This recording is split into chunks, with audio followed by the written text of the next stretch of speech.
Praise the lord.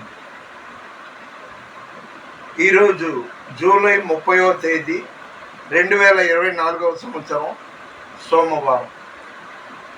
మంగళవారం. 30వ తారీఖు మంగళవారం సాయంత్రం 5:30 ప్రాంతంలో. ఇన్స్టంట్ ప్రార్థన అంటే ఇలా ప్రార్థన చేయగానే అలా జరిగిపోవాలి.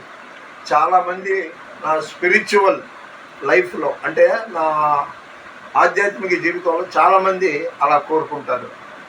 వారం నుండి ప్రార్థన చేస్తున్నారు, ఇప్పుడు దిక్కు దివాణం లేదు అనేవాళ్ళు అనుకునేవాళ్ళు చాలామంది ఉన్నారు. చూడండి, సువార్థికుడు డిఎల్ మూడీ గారు,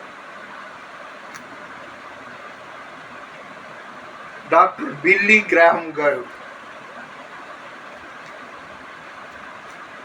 బాల్ యాంగి చో గారు, కొరియాలో ఈయన సంఘంలో 6 లక్షల మంది ఉన్నారు. ఇవన్నీ చెప్పడానికి ఏంటంటే, నేను ఇక్కడ కొనసాగిన నాళ్ళు మా మనవరాలు ఇలాంటి పుస్తకాలు నా ముందు పడేసింది. ఇక నా ఇష్టానుసారం అన్నమాట. ఆధ్యాత్మికమైన స్పిరిచువల్ ఫుడ్ ఏమా తినేసాను. ఇప్పుడు మీకు చూపించినది పగలు మేఘస్తంభమై, ఆ పాట మన దేవుడు మేఘస్తంభంగా కాపాడే దేవుడు. కాబట్టి ఆత్మీయ పోరాటాలలో శత్రువు తంత్రాలన్నిటిలో మెలకువ కలిగి ఎదిరించుటకు శక్తితో నింపిన షాలేము రాజా. ఆత్మీయ పోరాటాలలో శత్రువు తంత్రాలన్నిటిలో మెలకువ కలిగి ఎదిరించుటకు శక్తితో నింపిన షాలేము రాజా. విజయశీలుడా పరిశుద్ధాత్ముడా, విజయశీలుడా పరిశుద్ధాత్ముడా, నిత్యము నాలో నా నివసించువాడా. యేసయ్యా నా హృదయాభిలాష నీవేనయ్యా. మెస్సయ్యా నా తీయని తలంపులు నీవేనయ్యా. దేవునికి ప్రియమైన వారలారా, నా జీవిత అనుభవంలో ఎన్నో ఆటుపోట్లు అనుభవించాను. అందులో ఆధ్యాత్మిక జీవితంలో మరిన్ని.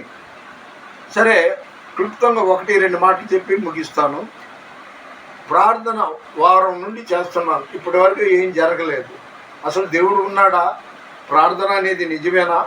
ఈ క్రైస్తవులు అలాగా ఓవర్గా చెప్తున్నారా అన్నవాళ్ళు అనుకునేవాళ్ళు కోకొల్లలు. రోమా 12వ అధ్యాయం 12వ వచనంలో శ్రమయందు పట్టుదల కలిగి, పట్టుదల ఎక్కడ? విశ్వాసం ఎక్కడ?